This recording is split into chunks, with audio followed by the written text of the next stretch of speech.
Latvia is one of those countries whose size can make it easy to overlook on a world map, but whose history reveals an extraordinary position at the crossroads of Europe. Officially called the Republic of Latvia, it sits in the Baltic region of Northern Europe, between Estonia to the north and Lithuania to the south. To the east, it borders Russia, and to the southeast, Belarus. Across the Baltic Sea to the west lies Sweden. This location has shaped nearly everything about Latvia: its trade, its culture, its security concerns, and its long experience of being ruled by larger powers. Today, Latvia is an independent democratic republic, a member of the European Union, NATO, and the Eurozone. But to understand modern Latvia, you have to see it as both a small Baltic nation and a place where the pressures of empire, identity, and European integration have repeatedly met. Geographically, Latvia covers about 64,573 square kilometers, or just under 25,000 square miles. That makes it modest in size by European standards, but not tiny. Its landscape is defined less by dramatic mountains and more by forests, rivers, lakes, and a long Baltic coastline. Latvia has a temperate seasonal climate, meaning it experiences cold winters, mild to warm summers, and visible seasonal changes. The Baltic Sea moderates the weather in coastal areas, while inland regions can feel more continental. This environment has influenced settlement patterns, agriculture, and the country's cultural imagination. Forests are especially important. They are not only part of the landscape, but also part of Latvia's national identity and economy. The country's physical geography gives it access to maritime routes while also placing it on the historical overland corridor between northern, central, and eastern Europe. The capital and largest city is Riga, a city that has long been Latvia's political, economic, and cultural center. Riga is not just the administrative capital, it is also one of the most historically significant urban centers in the Baltic region. Its position near the mouth of the Daugava River helped make it a trading hub, connecting inland routes to the Baltic Sea. Over centuries, Riga became a city shaped by merchants, foreign rulers, local communities, and competing cultural influences. In modern Latvia, Riga concentrates much of the country's population, business activity, education, and government. Like many capitals in smaller European states, it plays an outsized role in national life.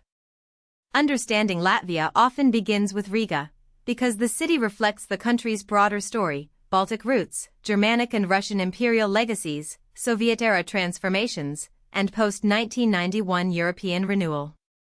Latvia's population is about 1.83 million, and its society is deeply connected to questions of language and identity. Latvians make up roughly 65.5% of the population. They belong to the Balts, an ethno-linguistic group that also includes Lithuanians. The Latvian language is one of the few surviving Baltic languages, which makes it especially important culturally. It is not a Slavic language, even though Latvia borders Russia and Belarus and has a large Russian-speaking population. Russians are the most prominent minority in Latvia, making up close to a quarter of the population, and about 37.7% of residents speak Russian as their native language. These demographics are not just statistical details. They are the result of Latvia's 20th century history, especially Soviet-era migration, and they continue to influence politics, education, media, citizenship debates, and Latvia's relationship with its eastern neighbor. For much of its history, Latvia did not exist as an independent nation-state in the modern sense. Instead, the territory that is now Latvia was influenced or ruled by a sequence of outside powers. The Teutonic Knights and other German-speaking elites played a major role in the medieval period, especially in religion, land ownership, and urban life. Later, parts of the region came under Polish-Lithuanian and Swedish influence. Eventually, the Russian Empire became the dominant power. These centuries of rule left deep marks. German influence shaped cities and social hierarchies. Swedish and Polish-Lithuanian periods affected regional administration and religion, and Russian imperial rule tied Latvia more directly to the east. The Latvian national awakening in the 19th century emerged against this background, as language, folklore, education, and cultural activism helped form a modern Latvian national consciousness. Latvia's first modern independence came in the aftermath of World War I. As the Russian Empire collapsed and new states emerged across Eastern Europe, Latvia declared independence on November 18, 1918. This was a turning point. For the first time, Latvians had a republic of their own. But independence did not arrive in a stable or peaceful environment. The region was full of military conflict, ideological struggle, and competing claims. Latvia had to fight to secure its sovereignty and build institutions almost from scratch. The interwar Republic of Latvia became a period of state-building, cultural development, and economic adaptation. It also became a foundational memory for later generations. When Latvians restored independence in 1991, they did not see themselves as creating a new country from nothing, but as restoring a republic whose legal and historical continuity had been interrupted. The interwar republic, however, was not without political tension. In 1934, Karlis Ulmanis led a coup that ended Latvia's parliamentary democracy and established an authoritarian regime. This development was not unique in Europe at the time. Across the continent, the economic and political pressures of the interwar years led many democracies to weaken or collapse. Ulmanis's dictatorship promoted nationalism, state-led development, and social order, while limiting political freedoms. For Latvia, this era complicates the story of early independence. It was a time of national consolidation, but also of democratic breakdown. Still, the independent republic remained central to Latvian historical memory because it represented sovereignty before the catastrophes of World War II. That sovereignty would soon be violently interrupted by forces far larger than Latvia itself. World War II transformed Latvia's fate. At the outset of the war, Latvia was forcibly incorporated into the Soviet Union. Then, in 1941, Nazi Germany invaded and occupied the country. In 1944, as the war turned, Soviet forces returned, and Latvia was reoccupied, becoming the Latvian Soviet Socialist Republic. This sequence of occupation, war, and reoccupation was devastating. It brought repression, deportations, violence, and major social disruption. Latvia's Jewish community was nearly destroyed during the Holocaust under Nazi occupation. Soviet rule brought political control, censorship, collectivization, and integration into the Soviet system. For many Latvians, the Soviet period was not seen as legitimate incorporation, but as occupation. This distinction matters deeply because it underpins Latvia's modern legal and historical view of independence. Latvia did not simply secede in 1991, it restored a state that had been unlawfully suppressed. The Soviet period lasted roughly 45 years and changed Latvia profoundly. One of the most lasting effects was demographic. Extensive immigration from other parts of the Soviet Union, especially Russian-speaking populations, altered the ethnic balance of the country. Industry expanded, Soviet institutions dominated public life, and Russian became widely used in administration, workplaces, and urban settings. For Latvian speakers, this raised fears about cultural survival and the future of their language.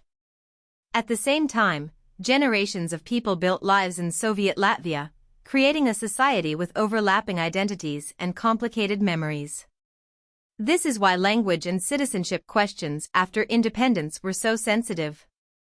Latvia's modern society is shaped by both the effort to protect Latvian national identity and the reality of a large Russian-speaking minority whose presence is tied to the Soviet era. Latvia's path back to independence was part of a broader Baltic movement known as the Singing Revolution. Beginning in 1987, people across the Baltic Soviet republics used mass gatherings, songs, public demonstrations, and cultural expression to challenge Soviet authority. In Latvia, as in Estonia and Lithuania, national songs and symbols became political tools. The movement was powerful because it was largely peaceful, but it also carried enormous emotional force. Singing was not just performance, it was a declaration that national identity had survived decades of repression. The process culminated in the restoration of Latvia's de facto and official independence on August 21, 1991. This was one of the defining moments in modern Latvian history. It returned Latvia to the international stage as a sovereign state and opened the way for democratic reconstruction. After 1991, Latvia had to rebuild almost every part of its political and economic system.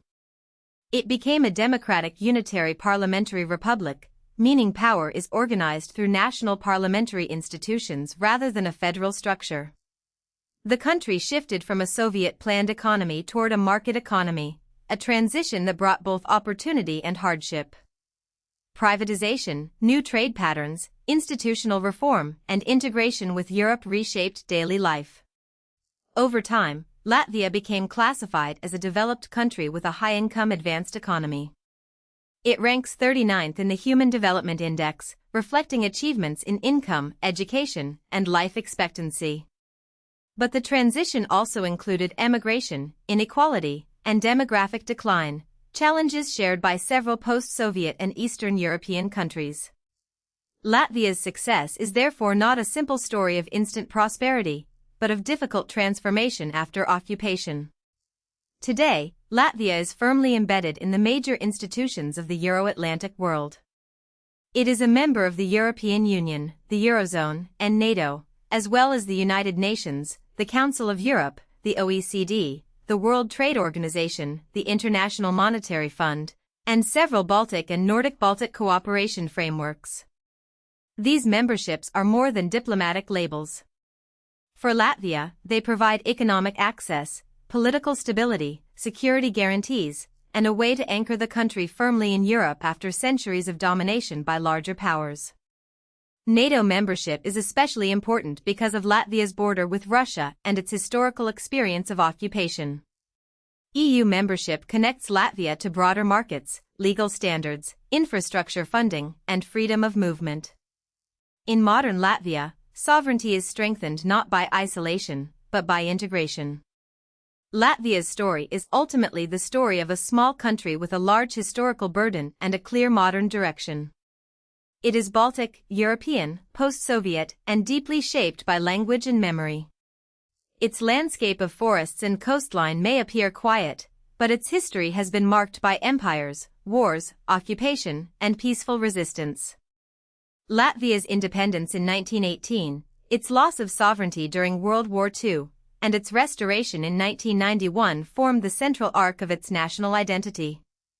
Today, Latvia continues to balance the protection of Latvian language and culture with the realities of a diverse society. It faces demographic pressures and regional security concerns, but it also stands as a developed democracy integrated into Europe's key institutions. To understand Latvia is to understand how geography, memory, and resilience can define a nation. If you found this helpful, please like this video and subscribe for more explainers.